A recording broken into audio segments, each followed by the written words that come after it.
Hi and welcome, this is Guy in the Garage, and I'm here for an update with the subframe for the E-Ride Pro SS. So in a previous video I showed the process of making this rear subframe for the seat because the OEM one cracked on me. So I decided to make a chrome moly tubular subframe, and a couple days ago I took it a powder coat and it's back from powder coat looking amazing.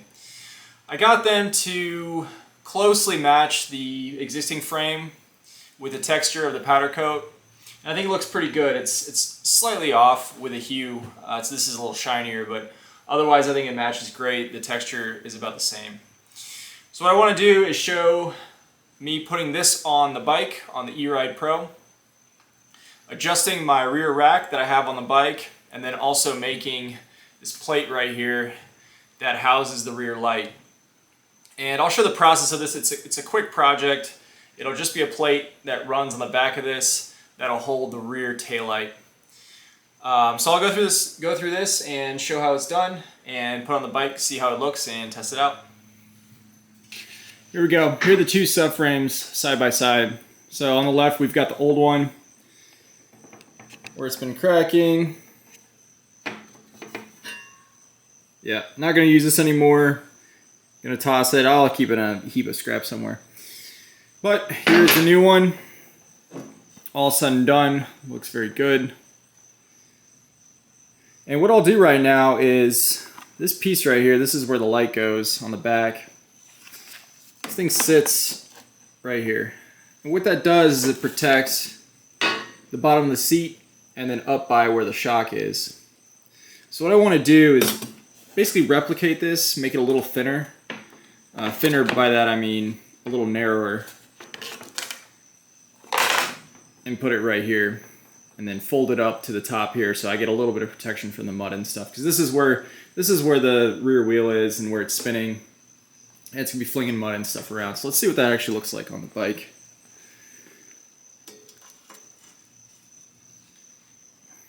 Something like that. There we go.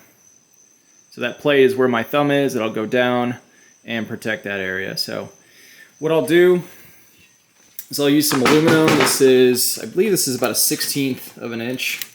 It's relatively thin, but I'll use cardboard, mock it up, make a cut, and then I'll shape it to this. I have two mounting holes, and that's really all it needs, and then a third mounting hole here. That's actually used for a bezel. It's a cover bezel. Right here. Bolts in nicely. There we go. So I'll just sandwich it in here on the top. This, again, this covers doesn't really do much. It just kind of sits in place. So I'll have that piece of aluminum go up to the top here, fold down, and then go under, mount to this hole and this hole. These holes are where the seat goes, and I'll call it a day. I will reinforce this part right here. This is where that tail light's gonna go. Uh-oh, my pigtail came off. That's okay. Sure, so that light will sit somewhere right here, and of course this is a little different. It won't actually fit this setup, and that's fine. I don't really care too much. Again, this is just a protective cover, but I think that piece of aluminum going down here will do quite nicely. So let's get into it. Let's do a quick mock-up, and then I will get this to shape, cut it. All right, here's my cardboard mock-up. This is just a 3-inch piece. I'll have it mounted here, mounted to this cross beam, and then I'll fold it down and then mount it to this hole right here. Very simple, very clean. I'll put a little bit of a lip here on the back so it doesn't stick out. It's not sharp. I'll turn it down. I think that'll be quite simple. So go ahead, mark the aluminum, make that strip. All right, this is a little off topic, but I had a good conversation with a coworker about how to cut metal and stuff to use to cut metal. I love the jigsaw, especially for, I mean, up to 3/16 I'm able to use a jigsaw with a good metal blade and just go straight through it. So I definitely like using this. It's maybe not the most perfect, but you keep it straight on the line, you usually get a pretty good cut. So let me go ahead and do this right now.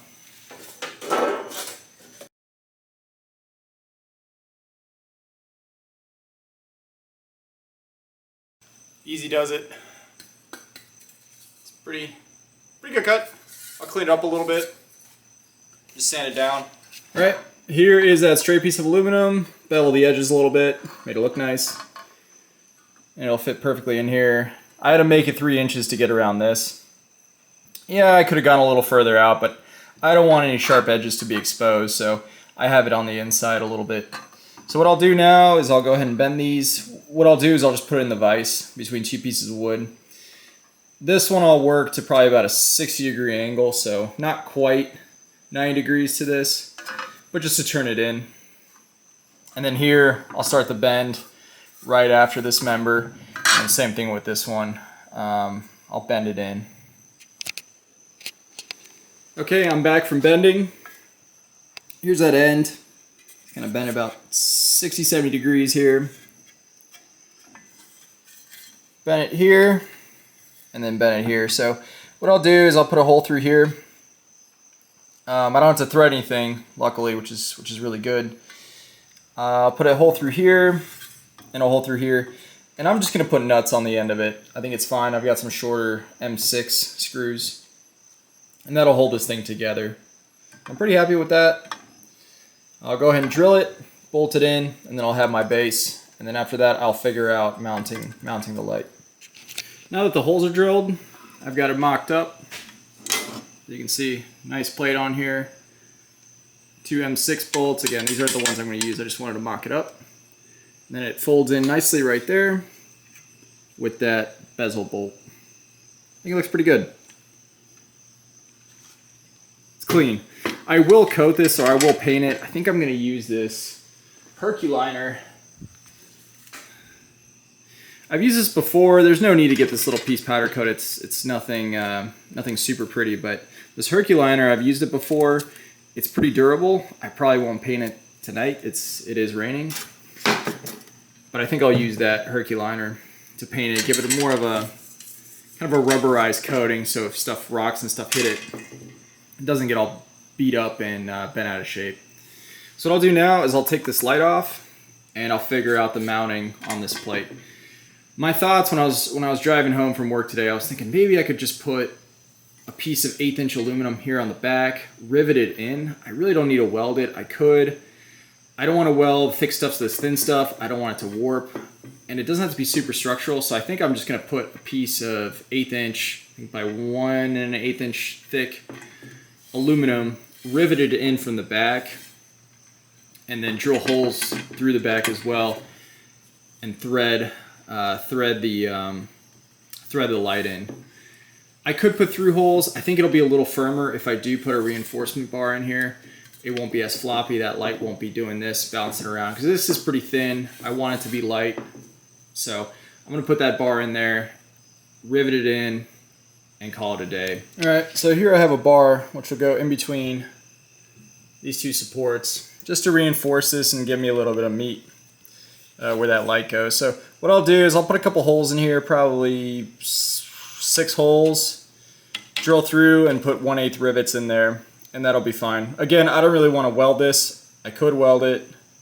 All right, I lied. I will weld it. I do have a little bit of gas left, so I don't have to do anything super hot on this. I just want to bond this bar with this plate. So I'm not going to go too hot on it. I just want to get that fused. It's cleaner than rivets. I've got the capability. It'll take a couple minutes, so here we go.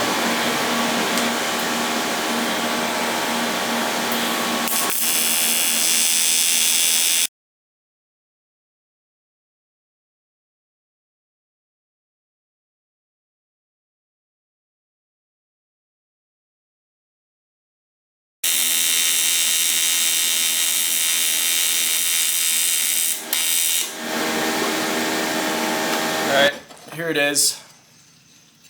Again, just a couple welds to hold it.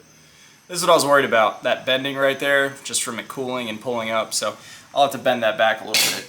Woo, it's hot. But it looks good, it'll do the job, and what I'll do now is drill a couple holes, these 2 holes for the rear tail light. That'll go right here. And I did drill a bigger hole right here. And that's for these wires to pass through. kind of how it is on the OEM one. There's like an oblong hole that the wires pass through. So we'll go ahead and drill these. All right, back with the holes. So I ended up just threading these. There's plenty of meat or aluminum on here, about 3/16 of thread. So I'll be able to just thread those on just like that. That'll look good. That'll look good. All right, what I want to show now is this back rack. Had to be adjusted a little bit, which holds my turn signals, and I've got some Apache cases that go on here.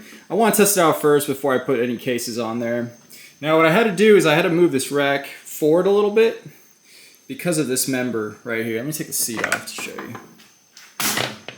There we go. So this tab was about 1.5 inches further back, but because I put this member swept in a little further, I had to move the rack forward, which isn't a big deal. It doesn't get in the way because this is behind me anyway. If it was right here, if I had stuff right here, it would bother me. But the seat ends about right here, so anything back here, it's not gonna bother me, and especially down here to the left and right, I'm not gonna have any issues with that. So what I do is all I did was just re-drill it a tab back, because I had to get this tab clear. It looks like it just barely cleared. And then same thing on this one, is I had to just re-drill it. So it fits on there pretty well. I'm happy with it. I will recoat this. I'll just rattle can this. I don't care too much about this rack. I just wanted something to hold my turn signals and then hold these cases if I want extra stuff.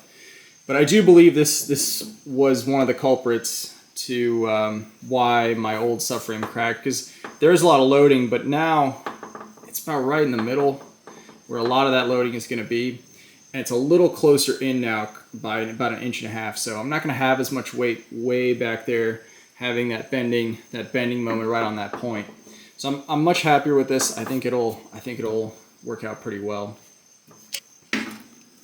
Now let's go to the taillight portion. This cover.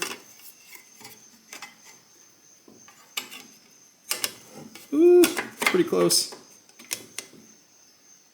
There we go, sit right there. And that's fine. This will go first, and then these will just kind of go over this piece.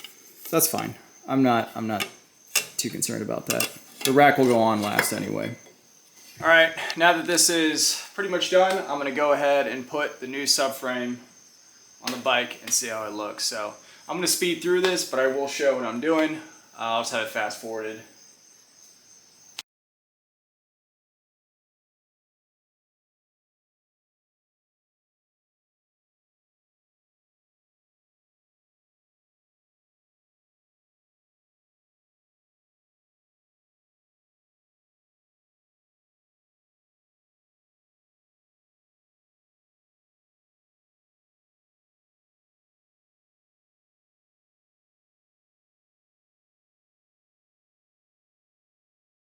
All right, one thing I noticed when I was putting this on that I probably should have thought through, but that's okay. I'll address it right now. So the issue with this bezel is I put through holes in here. What I should have done is put a nut on right here, so I could have threaded it from the back and not have to worry about the seat, because the holes here, I can get to it from the top, but then once this bezel is on, I can't get to these nuts on the seat. Same thing right here. So I think I have it figured out. What I'll do is I'll just drill through this plate, because again, this is just to keep a lot of mud and stuff out, so it won't hurt too bad if I have about a 1/2 inch hole, just so I can get a socket up in there to take these nuts off.